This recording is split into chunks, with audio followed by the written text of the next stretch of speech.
கூட்டுறவு வேளாண்மை சங்கம் கோஆபரேட்டிவ் பேங்க் எக்ஸாம், கூட்டுறவு வங்கி ஆள் சேர்ப்பு படிக்கிறத விட கிராம கடனில் பல்வேறு நிறுவனங்களின் பங்கு, அதை பற்றி இதில் வீடியோவில் போட்டிருக்கேன்.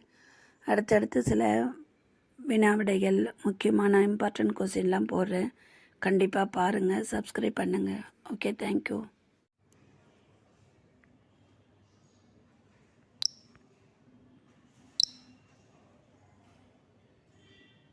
கிராம கடனில் பல்வேறு நிறுவனங்களின் பங்கு.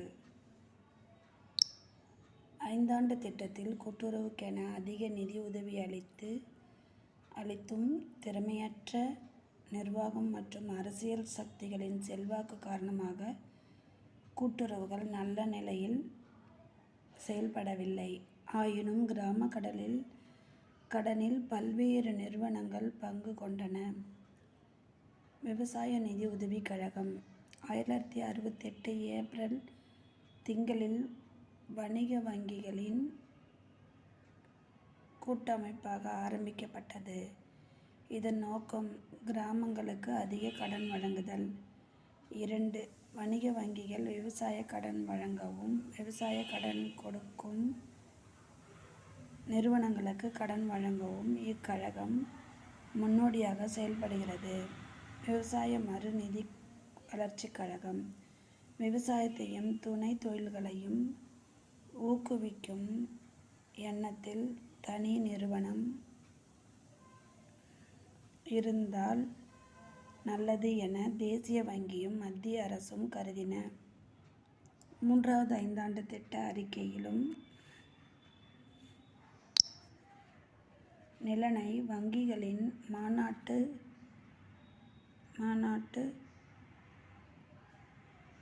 பிரேரணையிலும் இக்கருத்து ஏற்கனவே வலியுறுத்தப்பட்டது. ஆதலால் 1962 விவசாய மறுநிதி கூட்டுச் சட்டம் இயற்றப்பட்டு 1963 ஆம் ஆண்டு சட்டம் நடைமுறைக்கு வந்தது. 1963 ஜூலை 1ஆம் தேதி முதல் செயல்பட துவங்கியது. இதன் நோக்கம் மத்திய மற்றும் நீண்டகால கடன் வழங்க நிதியை அதிகப்படுத்துதல். நிதி பற்றாக்குறையால் விவசாய வளர்ச்சி தடைபடாமல் பார்த்து கொள்ளுதல். உறுப்பினர்கள் தேசிய வங்கி, மாநில நிலவன வங்கிகள், ஆயுள் காப்பீட்டுக் கழகம், காப்புறுதி மற்றும் முதலீட்டு கம்பெனிகள் மத்திய அரசால் அறிவிக்கப்படும் கழகம் கம்பெனி நிறுவனங்கள் ஆகும். நிர்வாகம் 9 பேர் கொண்ட நிர்வாக குழு. தேசிய வங்கியின் உதவி ஆளுநர், விவசாய கடன் தலைவர், மத்திய அரசு நியமனம் 2 நபர், மாநில நிலவள வங்கி தேர்ந்தெடுக்கும் 2 நபர்,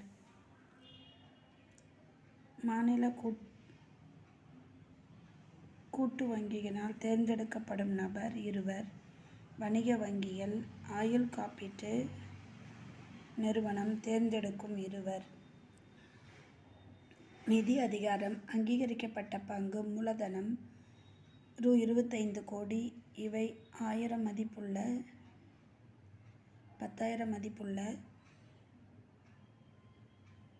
25,000 பங்கு வாங்கியவர்கள்.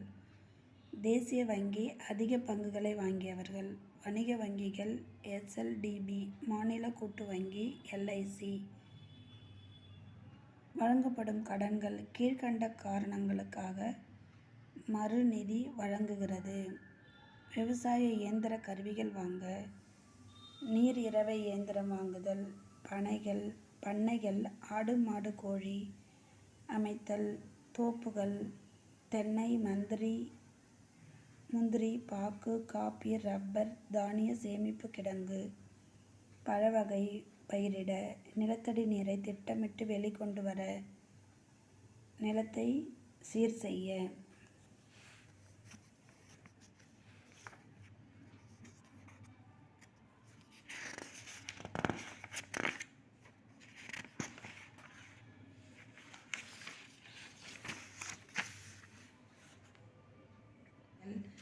வணிக வங்கிகள் சமுதாய கட்டுப்பாடு செய்வதற்கும் விவசாய கடன் வாங்குவதற்கும் 1968 தேசியமயமாக்கப்பட்டது. 1969 முதல் விவசாய கடன்கள் வழங்கப்படுகின்றன. பயிர்க்கடன், விவசாய கருவிகள், நவீன இயந்திரம் வாங்க கடன்கள் வழங்குகின்றன. நிலம் வாங்க, அசையா சொத்து வாங்க நீண்ட காலம் கடன்கள் வழங்குகின்றன. வணிக வங்கிகள் பல கிராமங்களை தத்தெடுத்து அவை முன்னேற கடன்கள் வழங்குகின்றன. பயிர்க்கடன் குறுகிய கடனாகவும், கருவிகள் வாங்க மத்திய கால கடனாகவும், அசையா சொத்து வாங்க நீண்டகால கடனும் வழங்குகின்றன. மண்டல கிராம வங்கிகள், கூட்டுறவு கடன் வங்கிகள், சங்கங்கள் விவசாயிகளின் கடன் தேவையை பூர்த்தி செய்யப்படாததால் இந்திய அரசு 1975 திரு நரசிம்மன் தலைமையில் குழு அமைத்தது. இது சிறு விவசாயிகளின் கடன் தேவையை ஆராய்ந்து அரசு சார்பு வங்கி அமைக்க பரிந்துரைத்தது. இதனை ஏற்ற கிராம வங்கிகள் அவசர சட்டத்தை 26/9/1975 இயற்றியது. இதன் மூலம் 9 மாவட்டங்கள் உள்ளடக்கி 5 மண்டல கிராம வங்கிகள் ஏற்படுத்தப்பட்டது. நோக்கம் தனியார் லேவாதேவியை ஒழித்து மக்களின் கடன் தேவையை பூர்த்தி செய்தல், மக்களிடையே சிக்கன மனப்பான்மையை ஏற்படுத்தி வைப்பு திரட்டுதல். செயல் எல்லை 1 அல்லது 2 மாவட்டங்கள். நிதி ஆதாரங்கள் மத்திய மாநில அரசு இவ்வங்கிகளை நடத்தும் அரசு. பங்கு தொகை மற்றும் வைப்புகள். வணிக வங்கிகளிடம் பெறும் கடன். தேசிய வங்கியின் மறு நிதி உதவி. அமைப்பு தேசியமயமாக்கப்பட்ட வணிக வங்கியால் ஏற்படுத்தப்பட்டது. கிராமத்தை அடிப்படையாக கொண்ட வணிக வங்கியாகும். நிர்வாகம் 9 பேர் மத்திய அரசு பிரதிநிதி 2, மாநில அரசு பிரதிநிதி 2, தேசிய வங்கி 1. வணிக வங்கி மத்திய அரசால் நியமிக்கப்படும் நிர்வாக அலுவலர் தலைவராக இருப்பார். கடன் வழங்குதல். கிராம பொருளாதாரத்தை விவசாயம், வியாபாரம் மற்றும் உற்பத்தி கடன்கள், சிறு விவசாயிகள், கைவினைஞர்கள் மற்றும் விவசாய கூலிகளுக்கு கடன் வழங்கப்படுகிறது. முன்னேற்றம். கிராம மக்களே பணியாளர்கள். கிராம மக்களின் தேவையை புரிந்து பணி செய்கின்றனர். இதனால் 1986 193 வங்கிகள், 341 மாவட்டத்தில் 13,000 கிளைகள், 7 லட்சம் பேர்களுக்கு கடன் வழங்கியுள்ளது. ஒரு வரி வினாக்கள். இதில் என்ன வினாக்கள் வரும்னு சொல்லி ஒரு வரி வினாக்கள். விவசாய நிதி உதவிக் கழகம் 1968 ஏப்ரல் திங்களில் வணிக வங்கிகள் கூட்டமைப்பாக ஆரம்பிக்கப்பட்டது.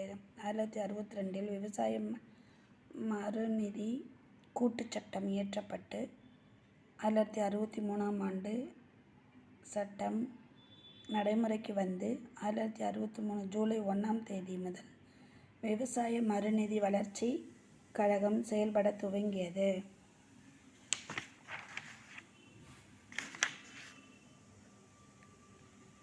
வணிக வங்கிகள் சமுதாய கட்டுப்பாடு செய்வதற்கும் விவசாயம் வழங்குவதற்காகவும் 1968 தேசியமயமாக்கப்பட்டது.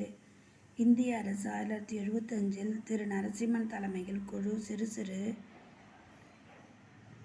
விவசாயிகளின் கடன் தேவையை ஆராய்ந்து அரசு மண்டல கிராம வங்கிகள் அமைக்க பரிந்துரைத்தது.